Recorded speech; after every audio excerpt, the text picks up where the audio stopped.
یہ جو ہر وقت نگیٹو کی منفی باتیں ہوتی ہیں نا کہ مسلمان ممالک کچھ نہیں کر رہے کچھ نہیں کر رہے.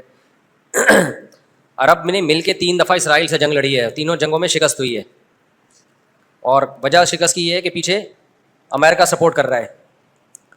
تو کیونکہ اسرائیل سے لڑنے کا مطلب ہے کہ امریکہ سے لڑائی ہے, اس وجہ سے شکست ہو جاتی ہے. تو وہ 3 دفعہ لڑ کے بیٹھ چکے ہیں, اب کیا کریں ہم. ہونا یہ چاہیے اگر تھوڑا سا بارڈر کھول دیں نا تو پوری دنیا کے مسلمان پیدل ہی اسرائیل کو فتح کر کے آ سکتے ہیں. اتنی بڑی تعداد میں مسلمان ہیں اور ان میں جانے کا جذبہ بھی ہے کہ تھوڑا سا بھی راستہ کھل جائے تو یہ پیدل ہی ہوتے ہوتے, اتنی بڑی تعداد ہے تو یہ 8-10 کروڑ تو ویسے ہی چلے جائیں گے. اسرائیل پہیاں پہیاں فتح کر کے آ جائیں گے, لیکن بات یہ ہے کہ جانے نہیں دیتے, راستہ نہیں ہے. کیونکہ اگر مصر راستہ دیتا ہے نا, تھوڑا سا بھی راستہ کھولتا ہے, تو پہلے اسی بیس پہ اسرائیل مصر پہ اٹیک کر کے اس کے علاقے لے چکا ہے کہ مصر نے راستہ کھولا ہوا تھا مجاہدین کے لیے. تو اس بیس پہ اسرائیل نے آدھا مصر پہ قبضہ کر لیا, سمجھ رہے ہو. تو جب مصری ہاتھ سے نکل گیا ان کے, تو ایسا گچھی پکڑی ہے نا چاروں طرف سے. تو اب دیکھیں آگے ہوتا کیا ہے, اللہ خیر کرے.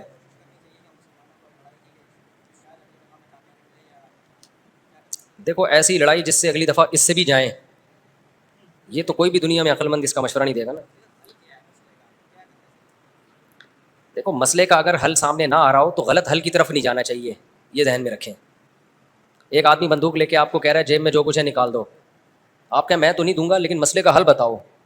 تو ہم کہیں گے اگر تمہاری جیب میں میزائل پڑا ہوا ہے تو وہ مسئلے کا حل ہے, اگر وہ نہیں ہے تو موبائل پکڑا دو اور پتلی گلی سے نکل لو. تو ایسا کام کرنا جس سے لینے کے دینے پڑ جائیں وہ تو نہیں حل ہے نا. تو ایسے موقع پہ دعا ہے, اور کیا ہے, بد دعائیں ہیں, دشمن کے خلاف بد دعائیں ہیں. کسی کے پاس راستہ ہے جانے کا تو جائے, 100 دفعہ جائے, اناؤنس کرے کہ یہ راستہ ہے, یہ یہاں سے نکل آیا ہے راستہ, تو سب پہنچ جائیں گے.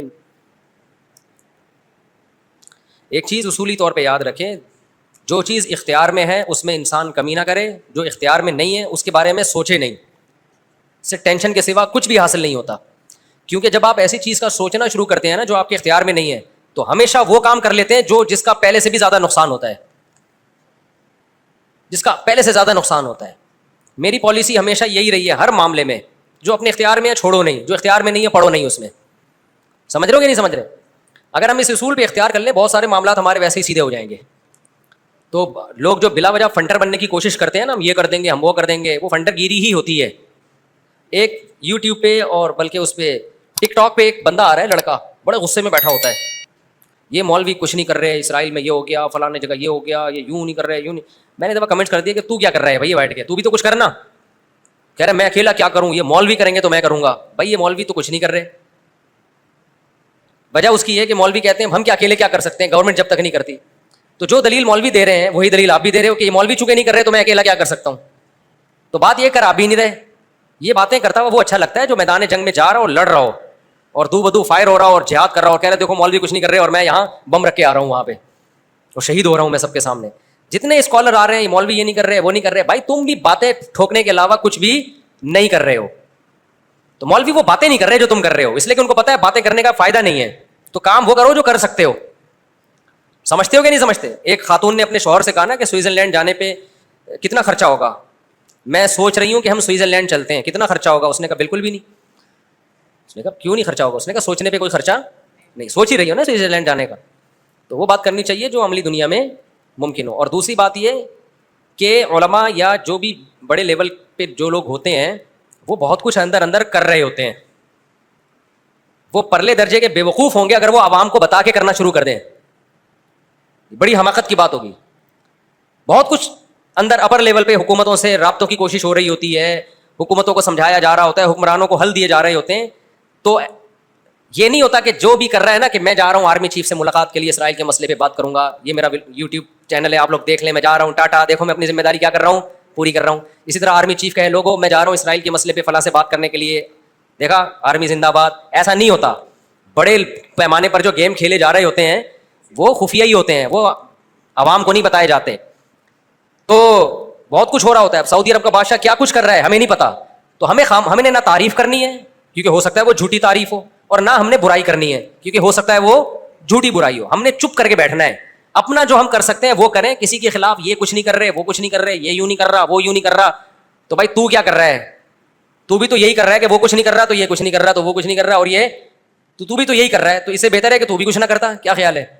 یہ جو حدیث میں آتا ہے کہ قرب قیامت میں یہودی پتھر کے پیچھے چھپے گا تو پتھر بولے گا کہ یہ میرے پیچھے یہودی ہے, فقتلہ یا مسلم ھذا یہودی ورائی فقتلہ, اس کو قتل کر دو. تو پتھر بولے گا کا کیا مطلب ہے؟ پتھر بولے گا مطلب پتھر بولے گا, پتھر کا باپ بھی بولے گا, آواز آئے گی, معجزہ ہوگا, تو ایک لڑائی ہوگی. لیکن خوب سمجھ لو, نبی صلی اللہ علیہ وسلم نے جو بھی پیش گوئیاں کی ہیں نا قرب قیامت کی, ان پیش گوئیوں کو محدثین فقہ کے ابواب میں ذکر نہیں کرتے, کتاب الاحکام میں ذکر نہیں کرتے, ان کو کتاب الفتن میں یا کتاب علامات ساعہ میں ذکر کرتے ہیں.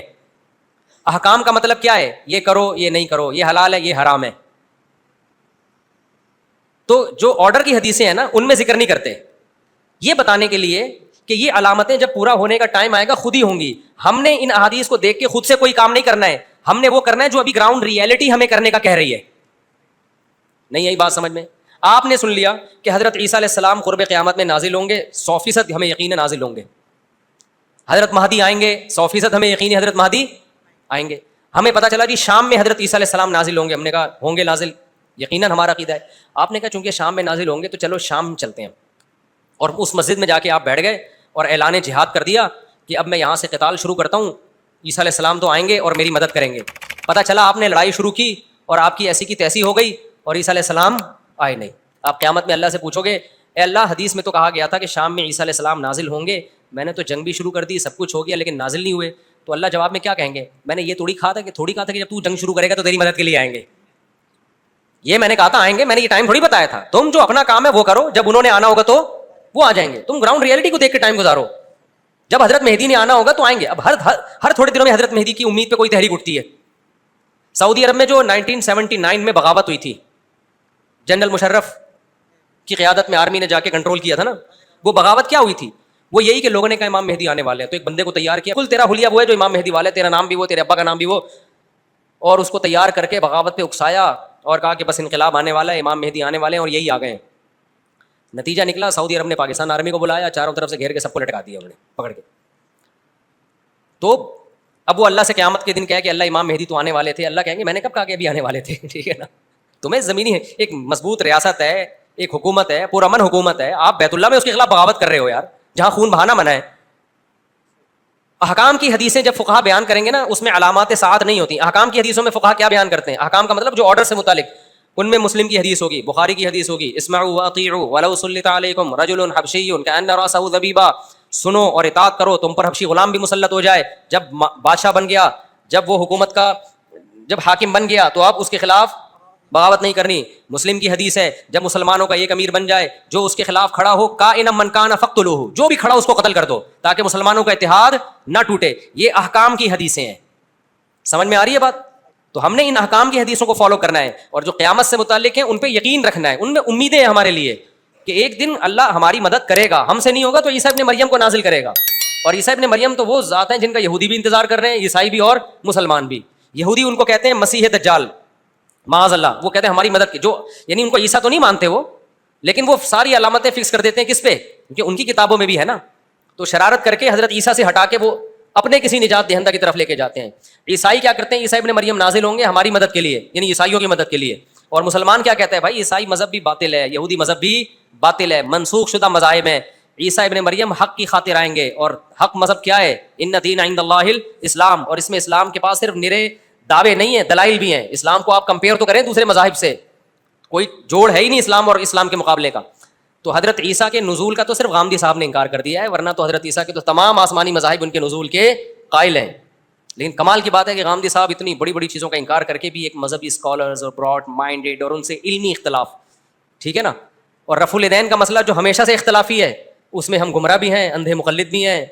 تو یہ آج کل کے اسکالرز میں اعتدال نام کی کوئی چیز نہیں ہے. یہ علمی دلائل نہیں ہوتے, ان کی اپنی ایک خاص قوموں سے نفرتیں ہوتی ہیں ان کو, جس کو وہ مختلف طریقوں سے اجاگر کرتے ہیں. سمجھتا ہے کہ نہیں سمجھتا؟